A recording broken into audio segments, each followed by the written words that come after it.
Welcome to Purple Easel Spotlight, where we put the spotlight on artists and creatives. My name's Latoya. And I'm Megan. And we're both art instructors here at Purple Easel, SoCal's largest paint sip studio. Today we're going to be talking about Roy Lichtenstein, and I see what you did with what you wearing today. I'm done seeing you. Well, thank you. Very nice. His pop art style is very reminiscent of this. And by pop art, we mean popular culture, what was popular at the time in the 1960s. He was very well known for his, what we would call today halftone, but those dots that you see on all of his artwork, those are Ben Day dot stencils. And we're going to talk a little bit about that.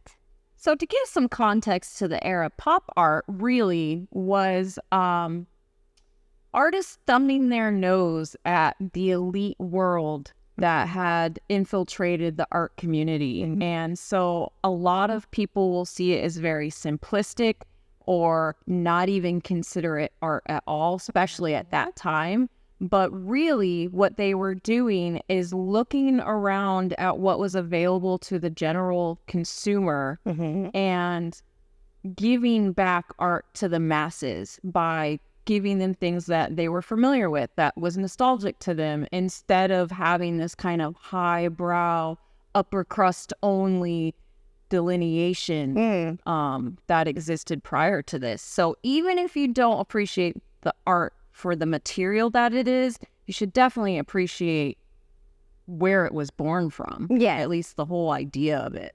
And I think it was, in history, you can only do so much and duplicate so much. I feel like stuff of his nature, the art that he did, same thing with, who's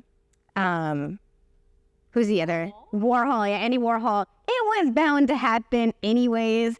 But because of what you just said, I wanted to kind of get into some of the plagiarism and things of that nature that a lot of artists claim that he did, and it's really up to your own discretion as to whether you think he did or not. And that's sort of the topic. He's kind of a hot topic in that area on that. Is it plagiarism? Is it really art? But is it art? He took a lot of small images and made them bigger, which is, I think, kind of a cool concept, because with comic book art, obviously it's a book, it's meant to be looked within your hands and then at, this length. But he would take an image, modify it, and make it ginormous, which I think is kind of a cool concept. And again, he worked with a lot of that stenciling.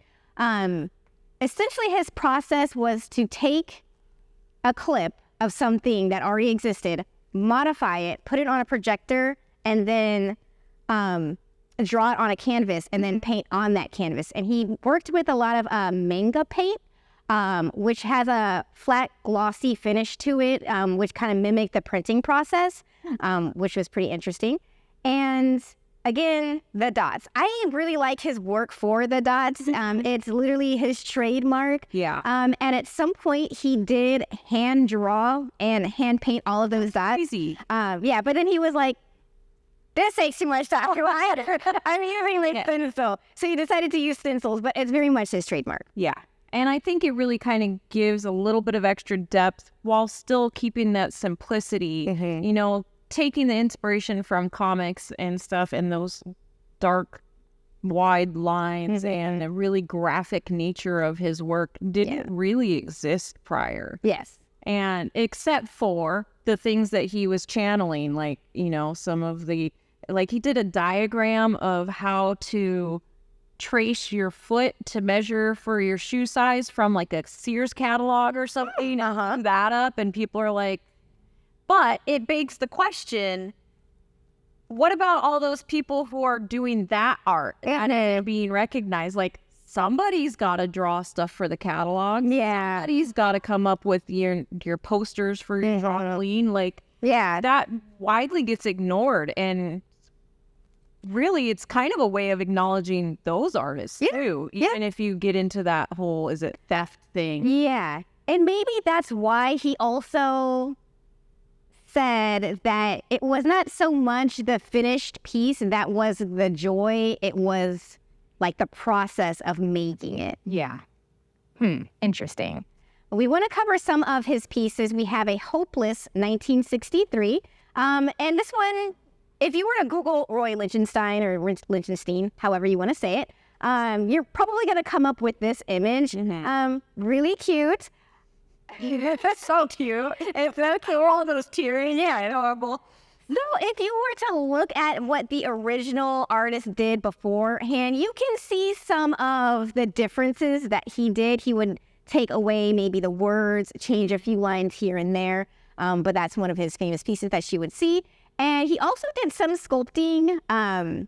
If you scroll down a little bit, yes, you'll see this one called House One, literally a sculpture, very flat, that 2D, the strong, the line work, flat colors. Like a wood cutout. Very.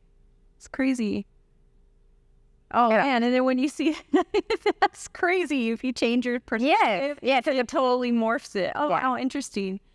Yeah, that I actually seen that one. Yeah. That's super cool. I didn't know that he did sculptures actually, like, of that scale. Here's piece Modern Art 1. He was inspired by Cubism and Expressionism. You can definitely see his classic Roy Lichtenstein dots in this piece, but you can definitely tell, like, you can see the Cubism, you can see those bold lines in this piece. I actually kind of like it a lot. Yeah, it's a really good marriage. Like, Yeah. it's so good at taking inspiration from famous artworks and stuff and kind of paying homage to them, but it still reads as his style with the bold lines and the monochromatic colors and the dots, everything kind of like, you could tell it's his work, but it's cool how he kind of combines it. Yes. And it actually kind of makes me think of what we were talking about earlier. Yeah. Where you do a painting or whatever, and then you see somebody else duplicate it, and you're like, I actually like theirs better. Yes. And I know that happens with musicians a lot, too. Yeah, actually, yeah. Do a cover, and They're like, I like that version better. They do it like that. Yeah, definitely. I have several of them like that they totally approved of, so Very pretty true. cool. I like that kind of idea. Yeah, I do too. So I want to talk about the Drowning Girl 1963. So here's the tea. This tea. So the original creator was Tony Abruzzo, and he had a series of comic books called, or the series was Secret Hearts. This is issue 83, and it was published by DC Comics in 1962. So here's Roy's version of it. He took, so the image is actually, we'll get to that soon, is obviously bigger. He took a small, like, little snippet of the actual image, changed the words. I think the boyfriend is named Mal instead of Brad in this piece. And Such a Brad. right? I was like, do I know any Brads? Like, I'd rather sink it. Call her hell of a Brad. But you look at this, and then if you go down and look at the original, you can kind of compare what Roy took out and left in. Okay. So this is the original. It's like a quarter of what the original is. Yes. Just really zoomed in, basically. I feel like there's more tears. Yeah, more distinct. There's more distinct tears. It's like one of those images where you have to find, like, what's missing. Well, that's what I was doing. Yeah, what's the difference? Because the hand, the water around the hand is different. So there are differences. Yeah. But then again, a lot of artists in the art community are like, is this plagiarism? Is this art? You're kind of appropriating someone's original piece. So he had a lot of harsh criticism on that, people calling him a plagiarist and things of that nature. And then also Life magazine even came out and talked about him. Literally the title of the article was, "Is he the worst artist in the U.S.?" Ouch. Yeah. Ouch. So is it art? But is it art? I think so. Yeah, I mean, there are different, it's like you read something when you're researching, right? And then you're writing a paper about it. Those facts are going to translate as long as you're not copying verbatim word for word and like getting your thesaurus out or something. Like, I feel like as long as you're putting effort in to make it your own. Yeah, you know, there's that. There's, what is it, like a 30%, there's like some sort of percentage you can kind of take from without having people be, and people get mad about it. It's the same thing like with music artists. I feel like we see this every, I don't know, 5 or 6 years, or music artists takes a bite from a previous, but then it's too much, and then their family gets into it. They're like, you look too. Vanilla ice thing going on. Oh yes, yeah. Very. Oh gosh, yes. So yeah, but he's in art history. He sold work. He sold. Yeah, and so Lots and monies. The monies was there. monies came for him, definitely. So I think he's pretty popular. Yeah.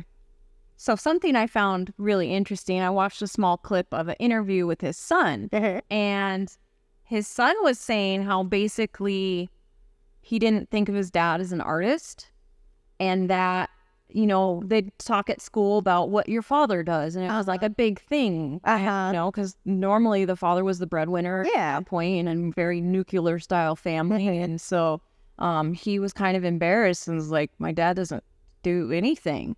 But as he's talking about the work, the interviewer's like, you're grinning ear to ear every time you talk about his work and your dad and stuff, and he's like, yeah, somewhere along the line a switch kind of flipped. He's like, we spent a lot of time in the studio, but Roy never let his art drive his life, which for how influential he is kind of counterintuitive. Yeah. Think of like the mad genius, right? Yeah. Every single day, 1 o'clock, broke for lunch, no matter what.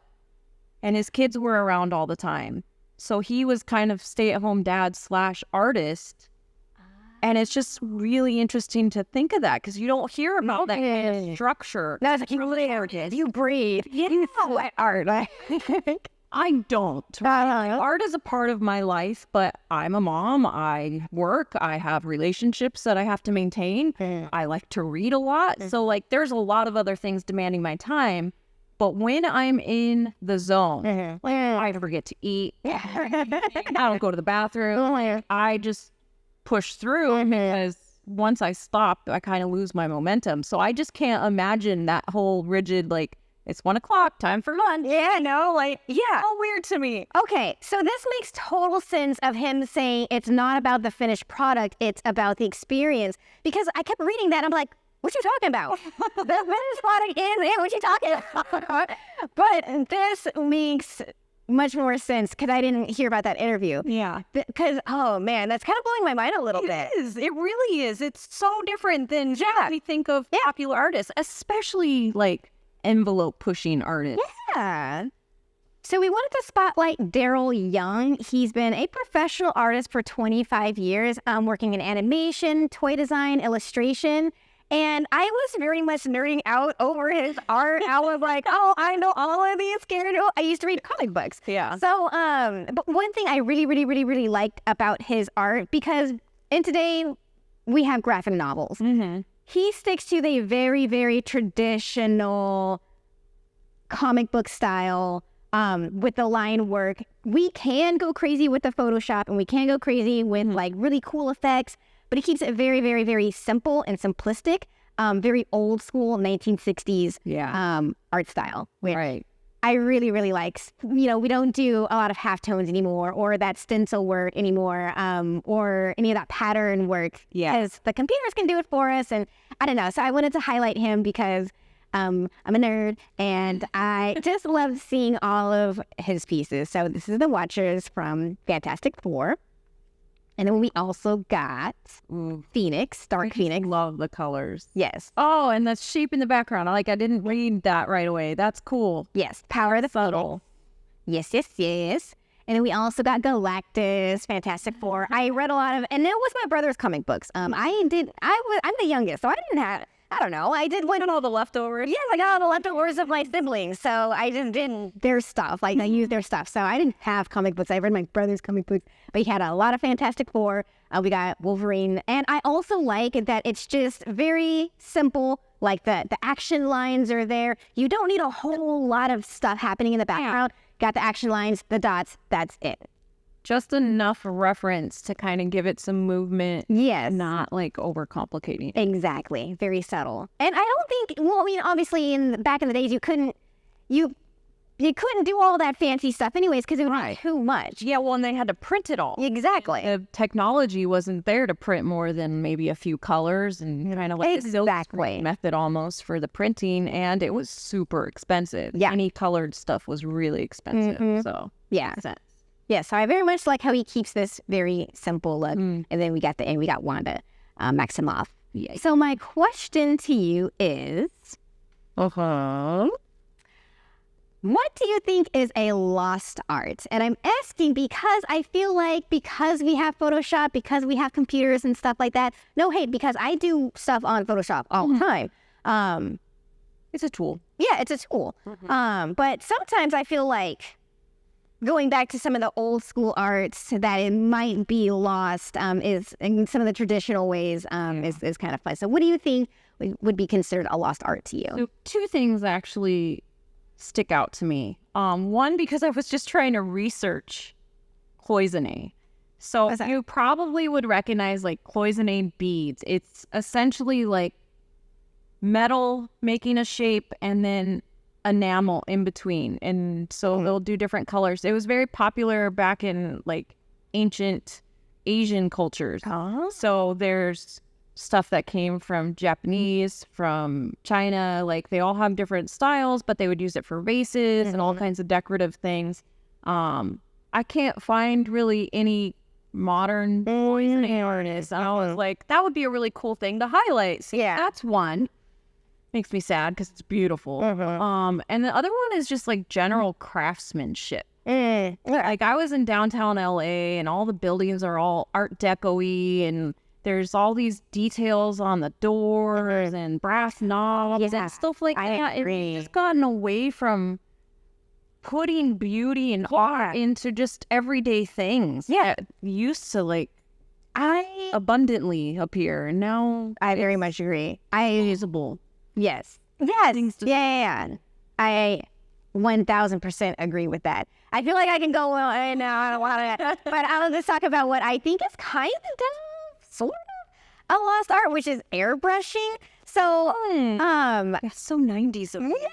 I was gonna say back in the 90s, you would get like those airbrush T-shirts and like I don't know, like I always thought it was so cool, and it seems like it's really hard to like get the pressure right. I feel like it'd be similar to like spray can muralists and stuff like that, which we still do. Right. I feel like the only time I see airbrushing is like when I see it being done to like people, whether it's like makeup, or maybe like transforming yourself into something really cool, like use an airbrush or something like that, or like airbrushing models, like little models that you would paint. Yeah, you really just it's cans now. Yeah. So I wonder if it's just easier.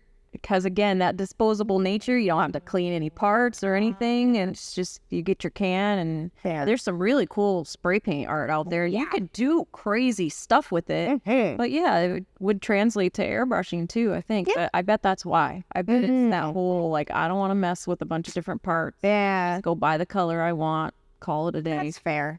So today's topic has been very much heavy on that comic book art. And I just want to say for the record that this is when I was in, I don't know, first grade or second grade, there's literally a picture of me. And it says, what do you want to be in your life? And I said cartoonist because I didn't know like an illustrator or anything like that. And it's a picture of me coming home like with a hat, like putting my hat on like being like comic books or whatever. Oh my god. So that's what I actually really wanted to do. I wanted to do several things. I want to be a dancer and stuff like that, but all the time. Yeah, it changes.